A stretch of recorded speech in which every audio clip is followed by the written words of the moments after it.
Hey everyone, welcome back to the channel. It's Daggers. Today I have another Dragonheir Silent Gods video, and it's going to be a little bit different again. I'm just going to run some Fae in the background here while we talk.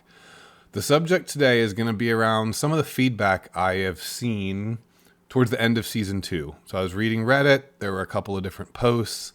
I'm not going to get into everything right now. I think that I want to wait until I experience all of Season 2 before I share my full thoughts. But I think there's a couple things already that I can give my opinion on, a couple things I wanted to highlight, especially as the main servers are getting ready to go into Season 3 and they're getting ready to share, what they've got planned for the upcoming, updates. I definitely want to get some of my opinion out there. So first thing, new heroes, right? This is a gacha game. This is, a seasonal game or any game with updates where heroes are the main draw. New heroes are exciting, right? We want new heroes to be exciting. You as devs should want new heroes to be exciting. And there was a few misses at the beginning of the season here. Ice Blast, as you can see I'm using, is clearly better than the others, right? It does more damage in most content. It is more worthwhile to build. And that's one of the things that devs have to consider when they're balancing this game, is the fact that they reset everything on us, right? It's a seasonal game. You only have so many resources in the beginning in order to build teams, right? So you want to make sure that team is as useful as possible in every content. I've been able to use this Ice Blast team, even though I'm using Lola just to do some attack down and some crowd control for this. I've been able to use this Ice Blast team in 80% of the content, right? So it's been very efficient for me to build this team. I can use it in Vortex. I can use it to clear dungeons, etc. You get my point.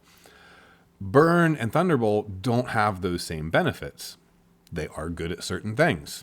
They can do high damage when you have certain legendaries. Yes, if you get the Percunte, if you get Ascetius, if you get the exclusive legendaries, they're going to do a ton of damage. Thunderbolt is designed to the point where you have to have Percunte at this point in order to do damage. If you have just rares and epics, you're not going to do enough damage. It's not worthwhile to invest your limited resources into that team when you have a Dauntless team that you can build with rares and epics really easy and get more points, do more damage, clear more content. And so that, to me, is what they really need to consider when they're creating new heroes and they're balancing these new heroes at the beginning of the season, is with our limited resources that you give us and with the mechanics of resetting everything, they have to be good at lots of things. And if they're not good at lots of things, then people won't use them. They won't use their limited resources on them. I'm not going to get into rebalancing of heroes. There's a whole different discussion there that we could have, but for now we're just going to focus on the new ones, right? I think that you also need to consider the pairings, right? The elemental pairings that you have. So in this season, Ice and Radiance were just clearly better than everything, right? You gave us Rose, Phaesa, Ardreth in the Radiance. You gave us Ice Blast. I appreciate that, right? Those are great, fun characters. And those are what you need for all of the elements, right? People weren't excited for Fire at the beginning of the season. Burn was underwhelming. There were no other really good Fire champs that were introduced. People weren't really excited for Necrosis at the beginning of the season, etc. You get my point. New heroes need to have usefulness throughout the season so that we're willing to invest our limited resources into them. The last thing you want to do is introduce new heroes, new content, brand new season, and then players are like, oh, great, I can't use this hero for 3 months. I'm going to use them on the end game boss, and the only time it's going to be worthwhile to build them. That's not exciting. They're not going to invest in your game. They're not going to save up all their resources, like I did in going into Season 2. I'm still enjoying the game, but there's certain things like that you need to consider and do a little bit differently as developers when you're planning this stuff out to make sure that you feel excited. I pulled Nissa. I had knew already from other content creators that was a wasted pull, right? That was a legendary that I am not going to use. I don't have any of the other pieces to make her good. All right, I'm going to move on from that one. The quality of life. I think that throughout both seasons, this dev team has knocked the quality of life out of the park, right? There have been so many good quality of life updates that have come to the game. The multi tokens, right, to be able to run multiples at each time. How they expanded the availability of the teams if you buy the extra $5 a month pack. The team functionality, the fact that during season 1 they added all the things for timings and gear storage, and I haven't played this game that much, but just seeing it in the very beginning over 4 months later, things have changed a lot, right? The Otherworld battle or Chaos Shadows, whichever one it was, where they only had 3 of the bosses and they would rotate each hour. They fixed these things to give people a lot of really good quality of life things. They recently added the teams feature here in where you can work on all your teams outside of having to be inside of a dungeon or in some sort of content.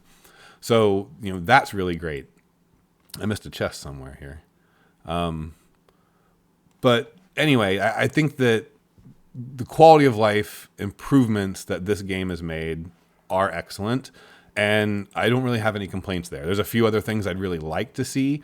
This fast battle right here, I think, should be expanded. Maybe not at quite this speed, and maybe this speed is a bit too much. I personally think 5 times speed is probably the sweet spot, based on running it at 2 times and then running this, which I think gets up to 10 times, which can make the animations be a little weird, but it is good for some content. I know the developers have kind of said that they don't want to create content that you just want to skip. And I understand that. But you also have to respect your player's time, right? And when you're resetting all of our progress every few months, you have to give us some ways to shorten that grind, right? To make that time back up so that building the next season is not as painful or as stressful as it was the very first time. And I think in some ways they made that better, right? The way that they set up exploring the map here, I think, with these, right? The way that they did the world exploration here, I think is way better, right? Like some of these things were really good. And I plan to go into a bit more detail, like I said, when I do my full review. But those are the quality of life things that are really great. The stored stamina is great. So keep working on the quality of life. I know, again, I'm not going to get a ton of the details there on all the things that I would like to see. But I will say the base dungeons need this feature badly. The goblin dungeons, the domains for Frost, those fights, even in week 1 of season 2, I was able to do up to stage 5 on the flame domain. And now, only 2.5 weeks in, I'm ready to skip those, right? I put it on autoplay, I leave and come back. So those fights that you're going to make us go through repeatedly and just to grind materials, consider an auto skip. Honestly, consider an auto skip for Goblin and for like the Frost domains. I understand you don't want to do it everywhere, but if you're not going to give us 5 or 10 times on those battles, give us an auto skip for just the fights that we have to grind to get materials to upgrade our character. I don't want to fast forward everything. I don't want to just auto skip everything. I love the puzzle building in this game of putting the pieces together into a team. So anyway, those are really nice quality of life things. When it comes to the collabs that we've had for D&D, I started at the beginning of the Dritz, and then we just had the Elminster. I think these have been great. I think that it got better this time in some ways, and in a couple ways it didn't. The one thing I was really kind of not psyched to see was that they took the free dice skin that we got and put it in the shop along with the artifact. So it seemed like in some ways the event was improved. There was a bit more content. There were, just a little bit more, but the battles were, I think, a little better, a little more balanced. It was easier to get all the rewards and stuff like that. So they improved it. But they also, showed their hand a little bit by moving the free dice that we got by completing the magic trial into the shop and adding an artifact, right? I think one or the other I personally would have been okay with, but doing both of them just felt a little like you went a little too far there, right? I think the other parts of the event where you can get 140 tokens, where you get the chess pieces, it makes it to where it is free to play friendly, right? You can save up easily the 15 to 20 dice that you need. I only pulled 20 dice. I got Elminster. I probably could have just pulled 15 with the luck that I got on getting a few extra shards. So 15 to 20 dice. You get a legendary character. It's great. Elminster is a good character. Is he OP? No. He's great. He's going to be a great addition to my team. I can't wait to build him. But this kind of comes back to the resources thing, right? I'm I think we just did our second week. Changeover or week, reset, and I can't build Elminster right now, right? I can only use him in content where my characters are auto leveled, like PvP or the Elminster event itself. But in most of the content right now, I'm working on Ice Radiance, and then my second team is Poison and Lightning, and that's how I'm getting through all the content right now. I don't even have enough, XP to level my main Vortex team all the way up to 100. My secondary team is, just barely over 90 with Ogok at 70, right? I'm still trying to get the resources because I'm trying to get at least one set of gear. So I got one set of Ancestral Protection. I've got one set, well, I guess I didn't put it on there this time, but I have one set of Mona Lisa I just got today. I have, luckily I got a Gambler set and an Inventor set. So I have one on each of my DPS. And then usually whoever my crowd control or, debuff defense down character is, they usually just wear, accuracy gear and skill haste gear.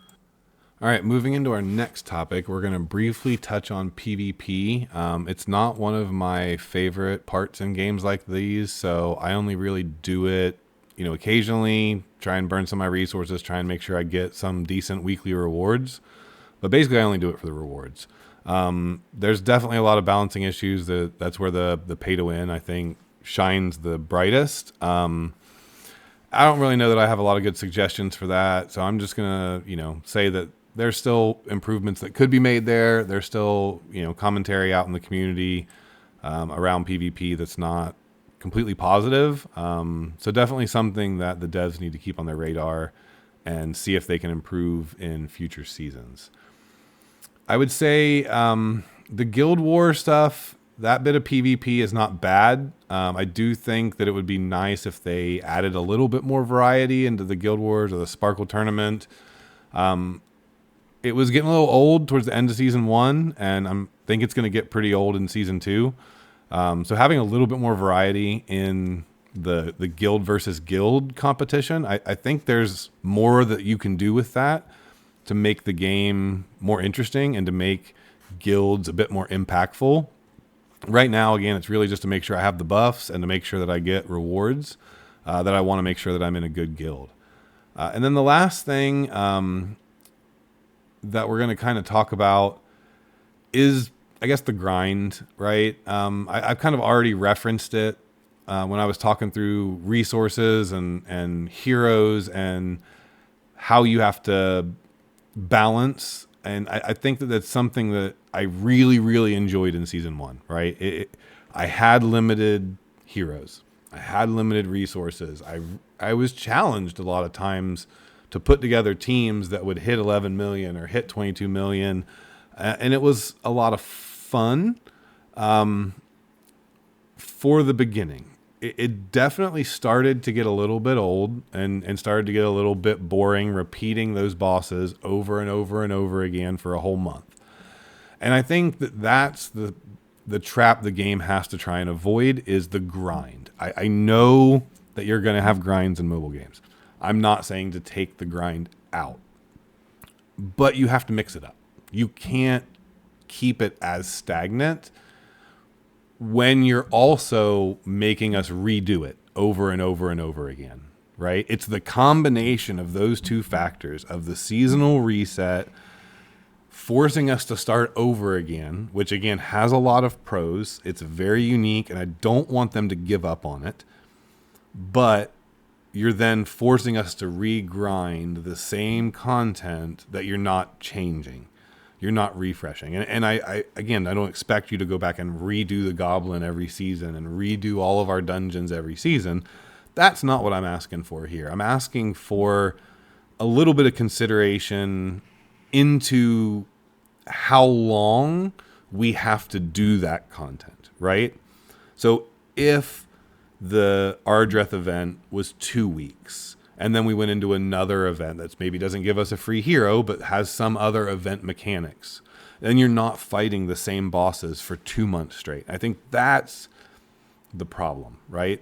The problem is that we do Goblin for 3 straight months. I've been doing Goblin for 4.5 straight months, or however long I've been playing, right? Every other day I'm running Goblin. Even at the end of the season, I'm running Goblin. I need to level up more heroes. I need to build more teams. So it's an integral part of the game that you can't get rid of, but you need to balance it. And you need to be able to have some rotation, some way to refresh it on some frequency. And I think that, the way the Ardreth and the way the UTR event built from 1 team to 2 teams to 3 to 4 to, that was great. I thought that was a really well-designed part of that event that told you it's okay to add a new one every week. You don't have to be ready week 1. And it also prepared you for the end of the season. You need more of that. You need to break that up into a little bit smaller chunks and kind of spread that out so that that event doesn't last for 5 weeks. You have 2 events, for example, or 3 events that last for 2 weeks each, that step you each time to get your account ready for the end game. And then you can have the end game be a little bit shorter, right? You can earn a little bit more Echoes of Sidra or whatever earlier in the season, and then later in the season, you're not quite so punished if you miss a day or 2, right? So that's kind of the thing. Like once you get to the end and you're fighting 6 bosses every day, and most of the meta for season 2 was to have 13 teams that could do 11 or 22 million, and then just do 1 domain and 1 whatever quest. That gets boring, right? Like it's fun in the first week to build all those teams, but once you have everything built, you're just doing the same thing for another 3 weeks. And if you don't log in every day, and if you miss one of those days, you're punished severely. That you're missing out on thousands or potentially 10,000 of the Echoes of Sidra. And in season 2, when you merge servers, things are more competitive, which I think was a good decision, was the right thing to do. And you expanded the rewards, right? Both of those are good, but you have to balance it, right? The grind is getting to be a bit much in season 2. And I think if we go into season 3 with things exactly the way they are right now, people are going to notice it more and more and more as we go on. If you don't have more ways to break up the monotony, more little bits of content mixed within, I think that is one of the things that you need to do. One of your potential keys to success if you want this seasonal model to continue to be the way you go with the game, right? Well, all right, this has been a long video. Those are my thoughts for right now. I'm sure I'm going to have a lot more thoughts when I get to the end of season 2. If I see some other stuff, if I see some other content creators share their thoughts, I might, give my reply, or depending on, whether I agree or disagree. But anyway, I appreciate you guys listening to me ramble again. I'm enjoying talking about this game. So if you don't mind, if you're still here, liking, subscribing, I would appreciate it. You guys have a wonderful day.